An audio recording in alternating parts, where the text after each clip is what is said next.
Now we come to another two intermolecular interactions. These two interactions is using to describe the solubilities of some compound in another kind of compound. The first one that I want to talk about is the dipole, induced dipole interactions, and the second one is ion dipole interaction. So as you can see from the example that I'm showing you here is the iodine into ethanol. Dissolving in iodine, which is non-polar molecules, into a very polar molecules like ethanol, they're going to have kind of induced dipole interactions in order to mix them up together in a solution phase. And for sodium chloride ionic compound to be dissolved into water, the interaction describing here is ion dipole interaction. So I will show you the first one on my right hand, on your left hand side first. As you know that the methanol is very high polar because of the very different En value of oxygen and carbon, and oxygen with hydrogen atom. So we can say that the methanol is a polar molecule. Okay. So with the dipole moment, okay, towards your oxygen atom, thing like that. Okay, this is the first methanol molecule. So if we're using methanol as a solvent, so what we can have is something like this. So we have methanol, right, as a solvent around.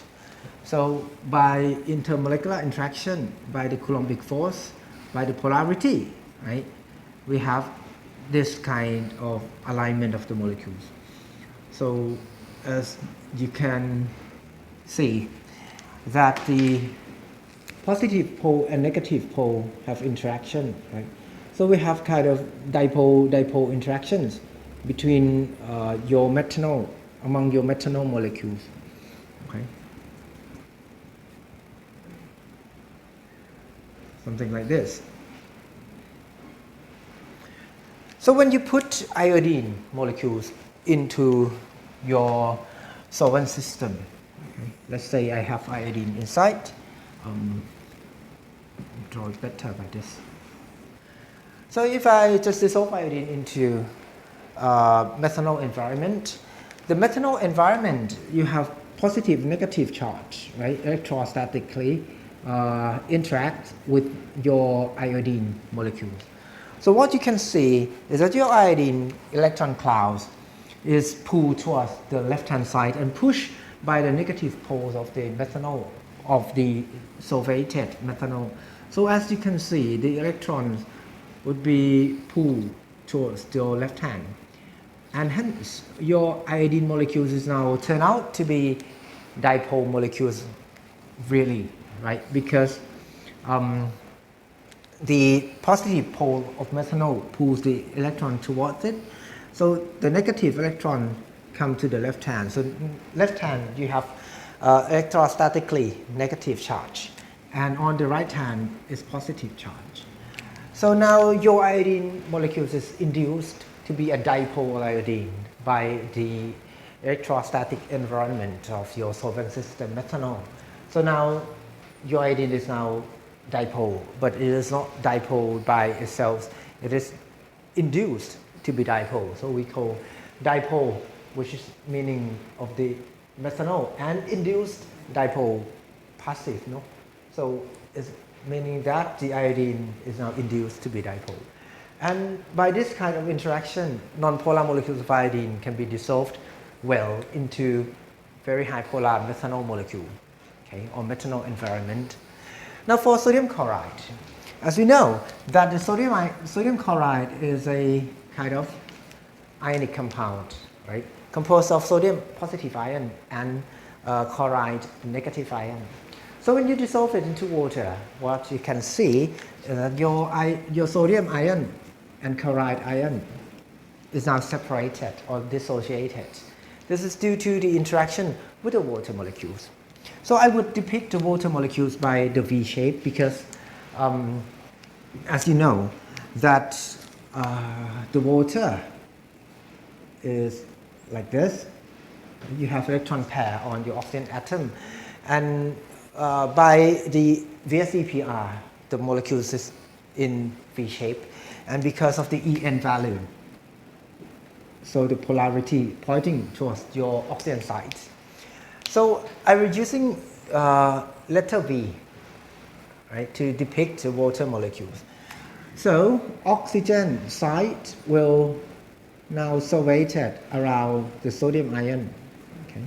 This is by electrostatic interaction, attractive force. Right. And not only sodium, right? We have chloride ion as well. So your chloride ion is surveyed by the water molecule as well, but the surveyation of the water around your chloride ion is point the hydrogen atom, which is the positive charge, towards your chloride ion. You may notice that the Coulombic force between sodium ion and chloride ion is very strong because it's really charged particles. But this is just a dipole molecule. It's not really charged particles, it's partially charged electrostatically by the En value. So the interaction between positive charge sodium and oxygen atom of water is weaker than positive charge and negative charge.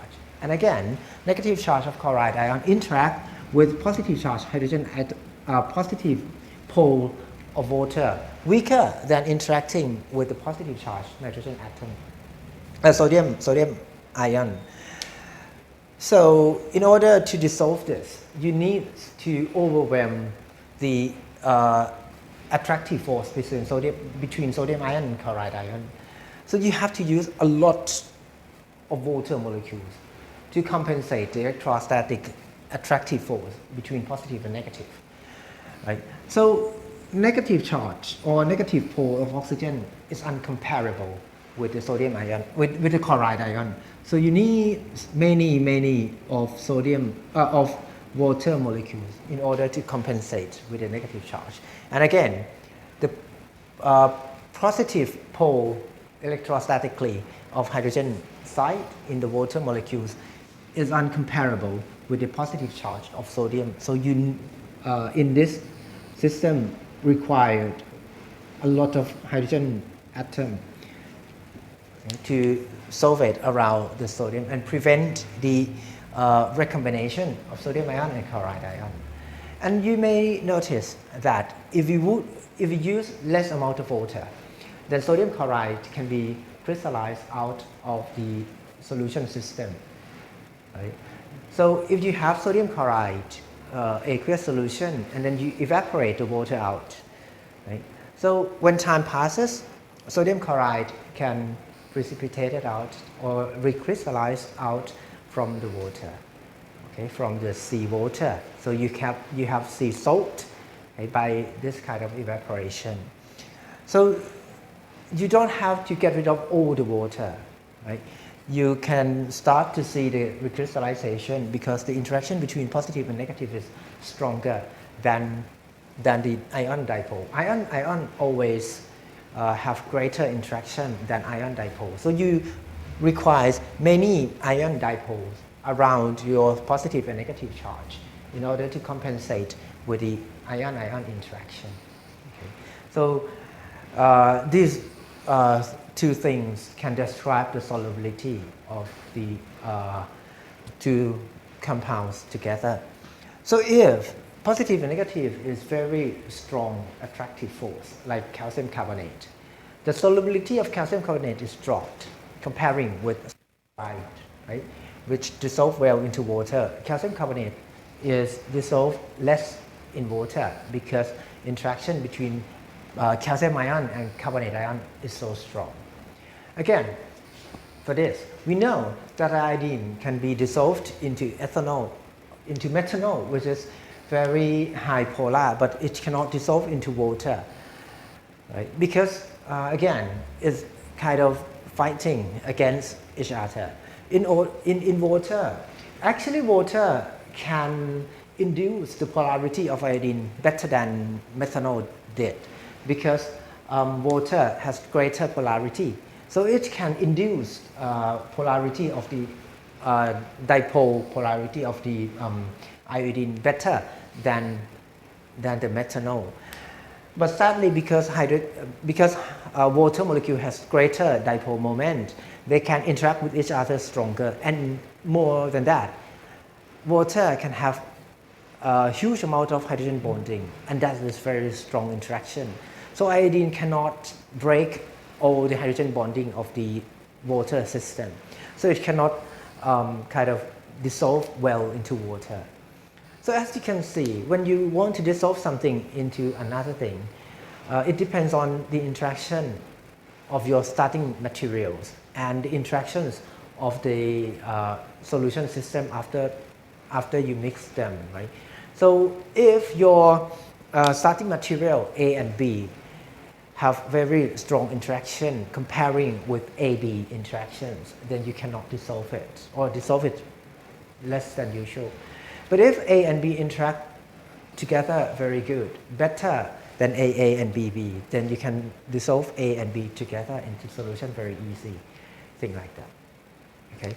Before we end this solution by intermolecular interaction like this, I want to give you one example. Okay. So let's see what I want to ask you.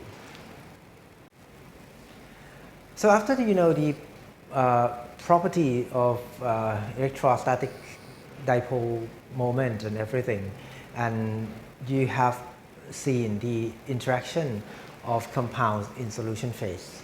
Now what I want to ask is that why soap, this is a soap molecule. Okay? It's actually the salt, sodium salt of fatty acid.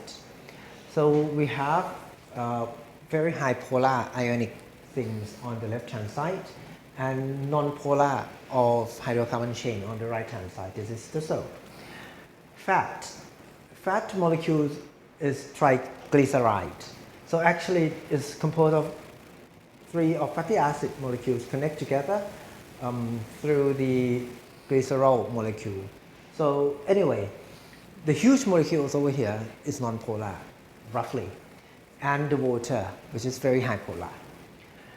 So the property of these 3 components is that soap can dissolve into water very well, as you know, but fats cannot dissolve into water. And if you mix soap, fat, and water together in a right proportion, you can make these 3 components soluble in a kind of solution very easy. So I want you to describe why we have such kind of properties, we have such kind of dissolution of these 3 things like this. Okay? So use the intermolecular interaction you've learned to describe these phenomena. Okay?